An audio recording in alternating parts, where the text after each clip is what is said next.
Welcome to the Paddle and Portage Podcast, the Paddler Profile series and its continuing evolution from iconic paddlers like Bear Paulson and Brian Hansel is a name that we have had on that list as well in the past. People who get out there and do what are very public things.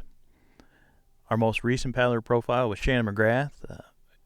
Happens to be our most popular one ever, probably.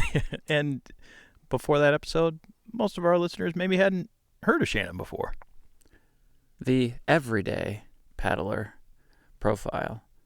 I mean, everybody's sort of exceptional in their own ways. However, some people, like Shannon, have made it part of their life's purpose to introduce the wilderness to other people. And the paddler profile today is all about a woman who did just that and is a little further along in their maturation journey. Let's start from the beginning. I did my very first trip in 1983. I was 23 years old. I was a camp director, and it was a group of Girl Scouts that wanted to do the Boundary Waters. This is Mona. We got together over Zoom so I could learn more about an upcoming trip she was planning in the Boundary Waters. Before we got into the details, she told me a little bit more about how her relationship with the wilderness first began. Growing up, I was in a small community and I never really knew people like me. It just didn't feel like a comfortable fit. I mean, I was an athlete and I, did sports and blah, blah, blah. But when I came up to Ely and in the Boundary Waters, it was like, I am home. This place has me connected, and everything seemed to start to make sense in life just going on the trip. There were a few of my camp staff that were on this canoe trip with the Girl Scouts, and we're like, you know what? Let's do a trip next year. We'll ditch the Girl Scouts. It'll just be us. And that's exactly what Mona and her friends did. She returned the following year, and then again the next year, and the next. In fact, when Mona and I had that conversation over Zoom, she was planning her 67th trip to the BWCA. And the 67th trip would be different than all the rest, because this one would be solo. I mean, I'm talking about the solo trip being 25 years in the making. I'm 65 years old. I've always been a very physically strong person. Love the wilderness. It was 2 years ago, 3 ladies, we did the border route. And so it was like, oh, this is all coming together, that this is the trip. I'm going to make it a big one, a long one, and it's going to test everything I know. And, looking at it, there's something I'm going to learn on this trip. I don't really know what that is, but, my arms are open to what that can be. Here's a breakdown of Mona's plans. She will put in on Crane Lake outside the BWCA and travel east via canoe along the border. Over the next 16 days, she will travel nearly 200 miles across the wilderness. She will exit on the eastern end via the Pigeon River to spend her last night at Fort Charlotte, where she will meet friends and family to celebrate. Together they will travel the final Grand Portage for a finale swim in Lake Superior. For Mona, a trip like this is a gift to just herself. After 25 years of bringing in friends and family, planning trips to meet the needs and interests of the group, this one is tailored to her. I do like the longer trips. I like the challenges. I'm always the one to go the distance. But when pulling, coordinating trips, I try to meet the needs of everybody in the group. So if it's a fishing group, we're not going to travel as much. And that's good too. It helps when I get the go the distance type trip in. Yeah. And then the other ones seem, just to be more relaxed for me. And I'm good with the slower pace. This episode of the podcast is supported by Loon's Nest Coffee. They are closed for the season up the Gunflint Trail until late May 2026. You can still, of course, though, order coffee at loonsnest.coffee. You can get merchandise coffee there, have it shipped to the house. Bob and the crew from Loon's Nest also want you to know they will be back at Canoecopia in Madison, Wisconsin, 2026. I know Bob was there in 2025 handing out coffee to people, talking about the beans and the roasting process. Loon's Nest Coffee, located up the Gunflint Trail, but right now, over the winter and into the early spring, you want to be ordering from the website, loonsnest.coffee. Appreciate Bob and all the support, and my goodness, are we excited for our cardamom roll come next May. Considering Mona's lifelong relationship with the BWCA has been defined by helping others experience the place, it makes sense that the only worry she shared about her solo expedition was not having anyone to talk to. To remedy that concern, she brought one of the Paddle and Portage team GoPros along. She knew it would be helpful to have the tiny camera's lens and mic as a watchful and listening companion. Okay, I've entered Sandpoint Lake. I am not in Canada, but I can see it from here. Probably had about 12 motorboats come through. People in the pontoon would wave, and this last boat that came through was very polite. They slowed down and chatted a little bit and said to his kids that we should do something like that. So I thought that was cool. There, just stopped for a lunch break. Revisiting a campsite that I was here a couple years ago. It was my granddaughter's first Boundary Waters campsite. And so I did a little bit of gorp, a little bit of water, kind of checked things out, switched the map over. I figured I've gone about 9 miles so far. So I don't know if it's quite lunchtime, but getting a little bit hungry. And again, you're seeing Canada, and we will be heading, because I'm taking you with me, down in that direction. The clips Mona captured act as tribute to all the best things about this wilderness area and the diversity of conditions we face as we exist with the landscape in the summer season. As the rain is pelting, there's a little thunder in the background. Yeah, the wind and the waves have been relentless. Went into mud up to my knee and decided I'm going to try to push the canoe through this instead of carrying it. Just had to take a picture of the rock structure here. Pictographs up ahead. Travel was beautiful in the morning. The water was light and flat. No trip to the Boundary Waters would be complete without getting a picture of food cooking over a campfire. There are sunny skies with glassy lakes, high winds, peaceful rain, otters, campfires, and rocky cliffs. Classic stops are given tribute such as Curtain Falls. Here we are at Curtain Falls. And this is also known as the height of land portage. And I just paddled over to the staircase portage. But one thing I noticed is how it only took a few days for Mona's reports to dip into the poetic. I'm coming through on Otter Track, and I just had to stop and take a quick video of this. I am always simply amazed by the trees that grow out of rocks. I think about it when, people say, I can't do this. And it's those little trees didn't say I couldn't do this. And as you look down this way, those little trees became big trees. And so just a beautiful area. Just appreciate it so much. The clips are full of tips, tricks, and advice she has accumulated over the years. It's obvious that helping others enjoy this place is part of her enjoyment of this place. And so I feel good. Trip's been great so far. There were some stretches that were challenging, and I do miss having a lot of my colleagues with me on trips like this. And the clips are also full of memories. Memories with people and with beauty.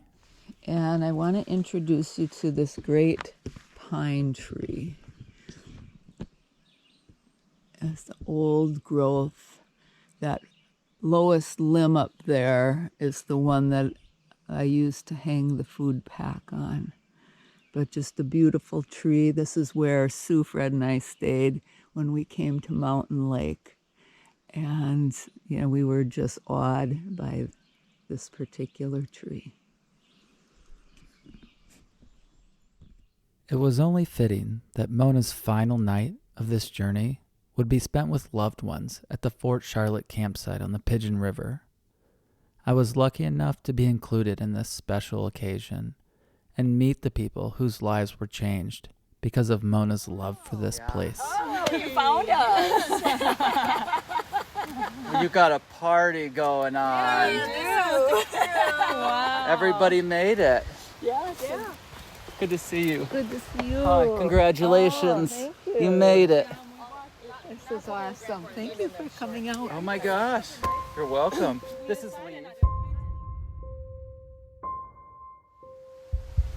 This has been a gathering of people who've come with me over the years. And they are people like me, the like-minded individuals who love the wilderness and love the challenge. And some of us push really hard.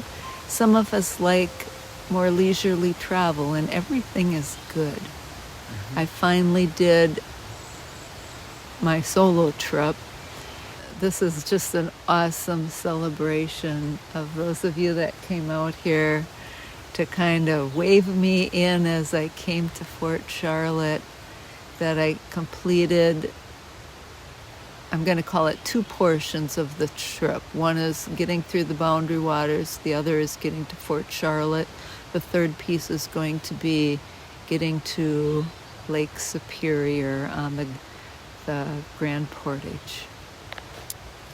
I've only been on several trips with Mona, and I actually discovered Mona through Sue.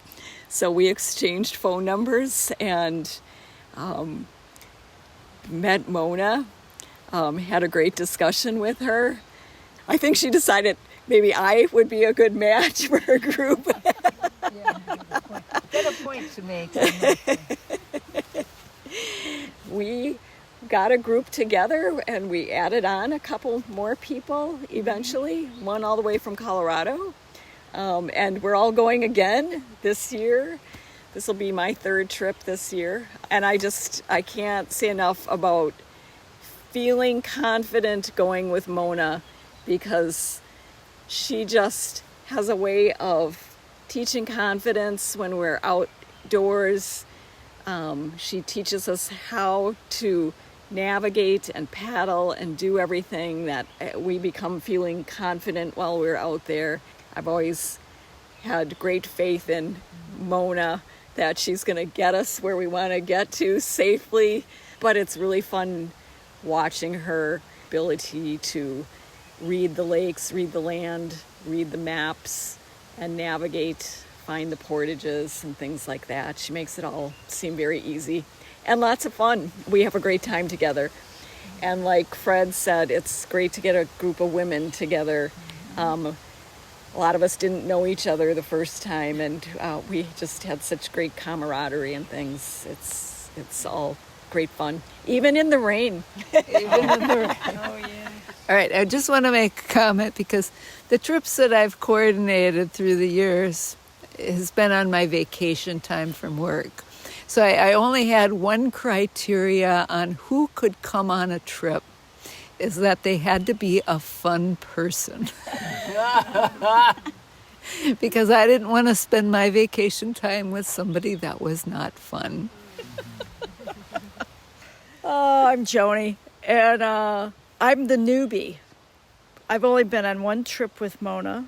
I have done a lot of outdoor activities, adventures, challenges in my life, but I had never been to the Boundary Waters.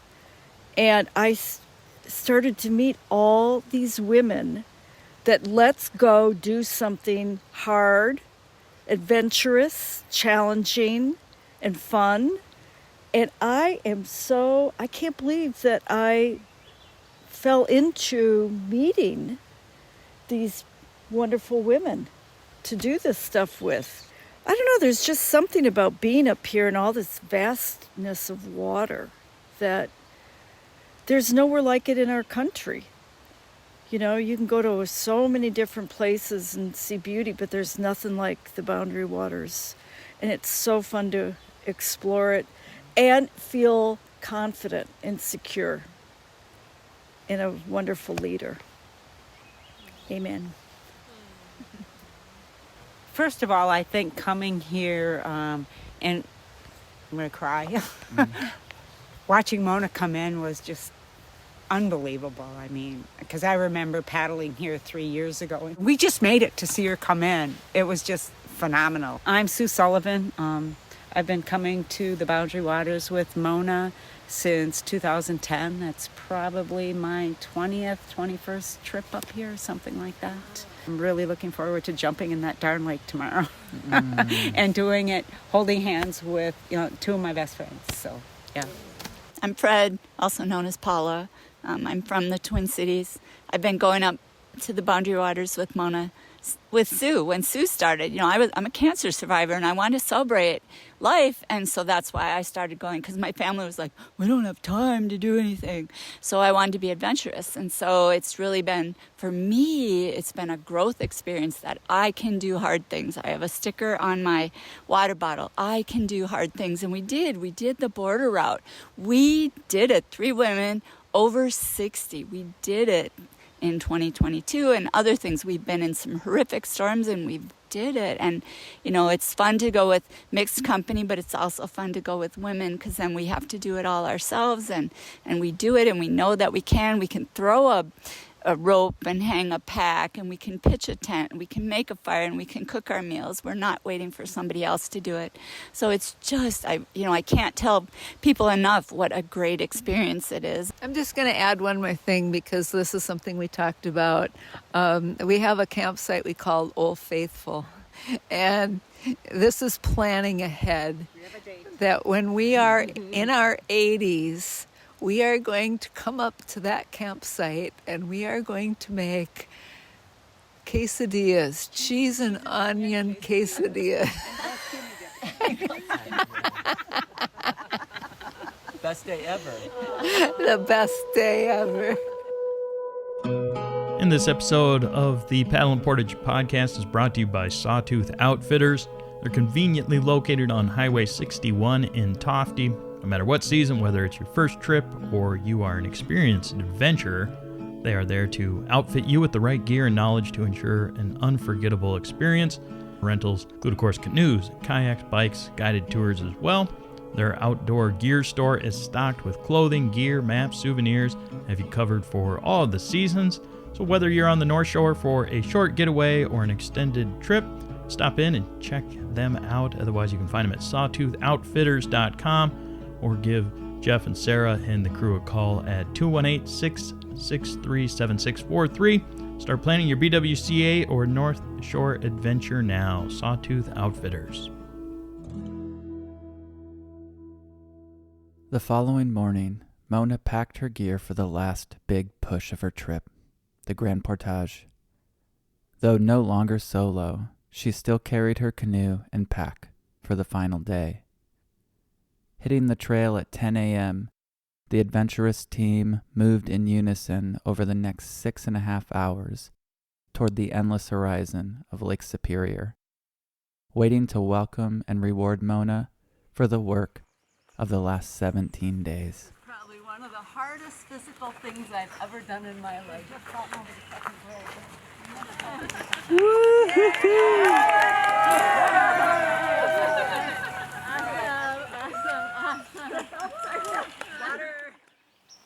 I feel very fulfilled to Today was the hardest day. This leg was probably one of the most physically difficult things I've done in my life.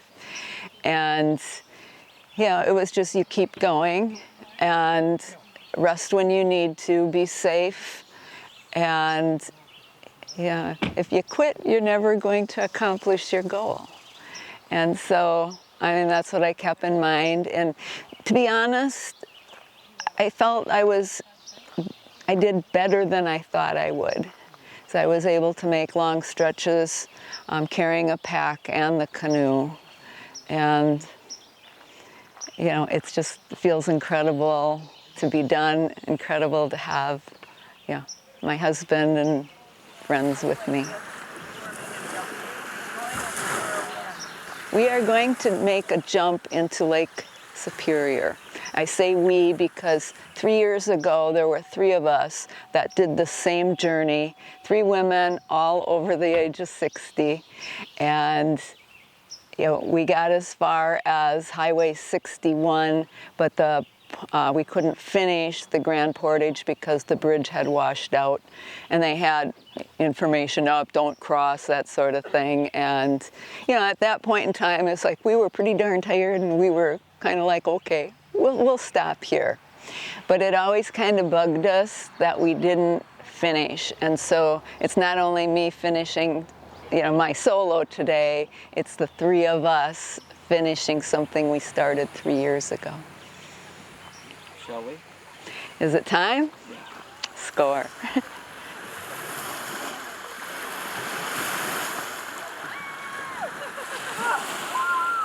Woo!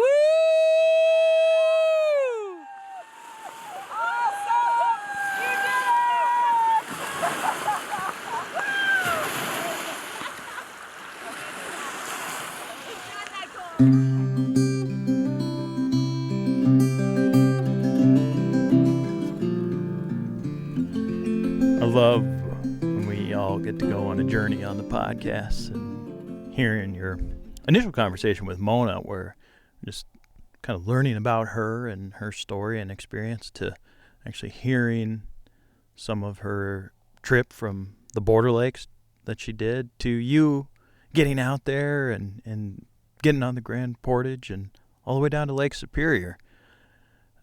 But that physical journey is just illustrating Mona's journey, and I think that was what really grabbed at me in this episode. And thank you to Mona for her willingness to share that story with us here on the podcast. And we communicated with Mona a lot over the past year and got into some real stuff. So thank you, Mona. I really appreciate that.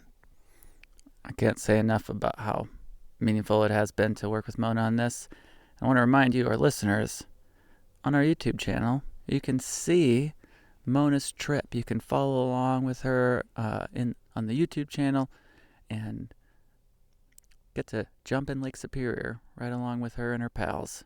So go check it out, like it, subscribe it. All those things support us, support Mona, support the work. And visit the website, paddleandportage.com. We appreciate your support. Keeps this podcast rolling into the new season of Paddle and Portage podcast. I guess maybe we should jump in Lake Superior. Never mind. Yeah! I never wanted to live my life saying, oh, I wish I would have. No regrets. I want to make sure I am living life to the fullest, and I guess that's another motivation for this trip.